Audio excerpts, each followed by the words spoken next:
Hi everyone, welcome to my third YouTube video. Actually, we are commemorating the Black July massacre, in which many thousands of Tamils died, and it created a mass exodus of the Ulam Tamils. But today we are looking into another subject where millions of Tamils died in a span of 3 years, and it also caused a mass exodus of the Tamils. And this incident is called the Madras Famine.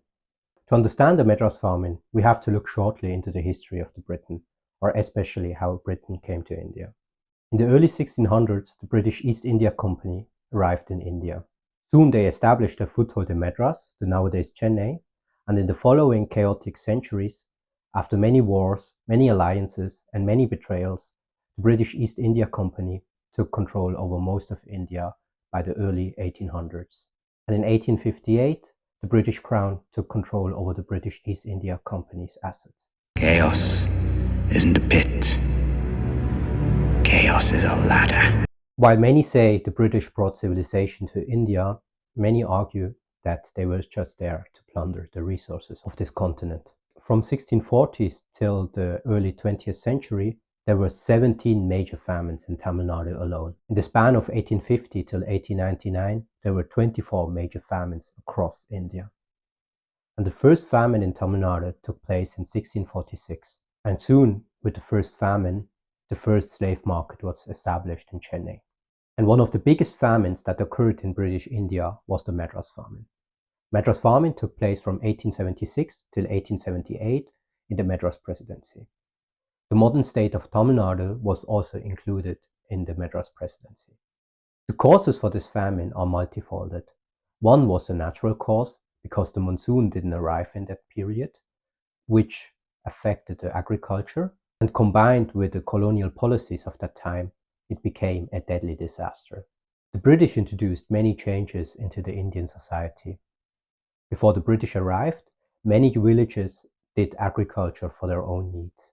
But soon the British changed the land-owning system, and the land-owning class was established, the so-called Jamindars.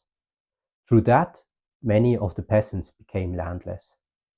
And still the peasants needed to pay taxes, which led them not only becoming landless, but also indebted.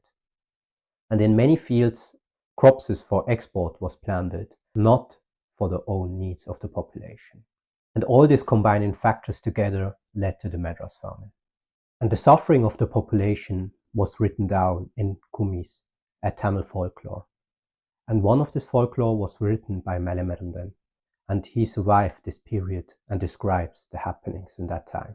In his Kumi, he describes how many people died, not only because of starvation, but also because of diseases. And he also describes how the agriculture failed because there was no water, and also drinking water was very rare, and the few waters they had wasn't very clean, which caused also sickness.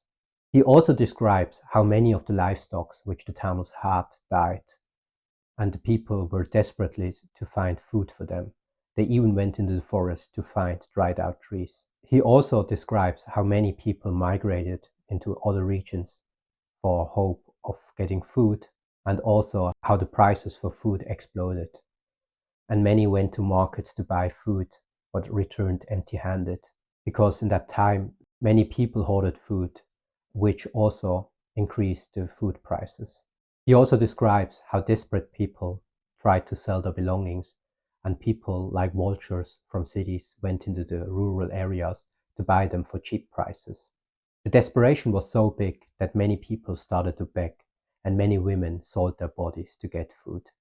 But he also describes the government measures that were taken against the famine, how food banks were established, and the government tried to import food from abroad. So let's look how the British reacted to this famine. Despite the famine going on, the British still taxed the people. In that period alone, the British collected £6 million of taxes. But many of these taxes were remitted or were collected after the famine ended. But the British also didn't want to interfere into the market, so they didn't do anything against increasing prices or the hoarding of food. It's the free market, and you're part of it. And despite the famine going on, in the years of 1877 and 1878, 320,000 tons of wheat was exported from India to Europe. Capitalism at its finest. To understand the British mentality at this time, we have to look on two people. One was Lord Lytton, the Viceroy from British India during the famine. Lord Lytton was against charitable famine relief. He argued that charitable famine relief would bankrupt British India.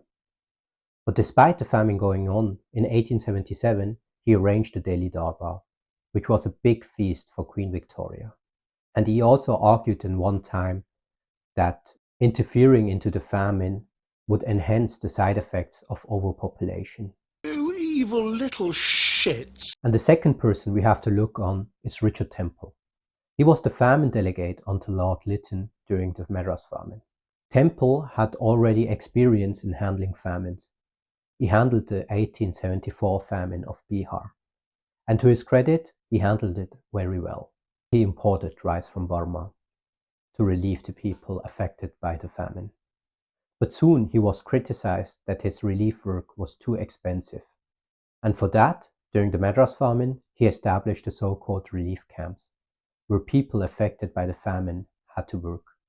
Able-bodied men, women and children. Established canals and railways. And for one day, they got 1 pound of rice. But he was criticized for it to being too harsh, so they increased it to 1¼ pound of rice and also 1½ ounces of pulses, like lentils. But they also got money, and the daily wage was 1 anna, which is like 1/16 of a rupee, nowadays worth of 75 cents. Thank you! It's estimated that 8.2 million people died during the Madras Famine, which means that 1/4 of the population of the whole Madras Presidency died in that period. And many people migrated across the globe because of this famine. And the British used that because in 1833 the slavery was abandoned in Britain. So for that, they introduced the intended laborers. The intended laborers weren't basically slaves because they had a contract, and that contract was for a limited time. But the people were still exploited by that.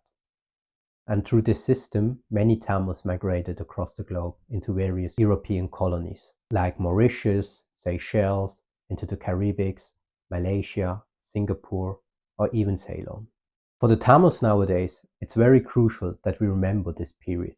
Because of the Madras Famine, the first global Tamil diaspora was established. And this happened 150 years ago. And when we study what happened with the Tamils in these different countries, we will get a template for what could happen to the second mass exodus from the Tamils, which happened after the Black July. Because some Tamils established themselves very successfully, like in Singapore, where nowadays the Tamil language is officially accepted as a national language of this country. But many Tamils in different countries, like in Burma or in Malaysia, or even in Sri Lanka, faced many problems and died in the thousands. And famine was also used in other places like Ireland, or is just being used in Gaza today. But it's also important to remember that the hunger which the British used to enslave us was also used by revolutionary to inspire people, like the Tamil revolutionary Lieutenant Colonel Tiliban or the Irish revolutionary Bobby Sands. Thank you very much for your attention. Please leave a like or a comment in the comment section. I wish you a nice day.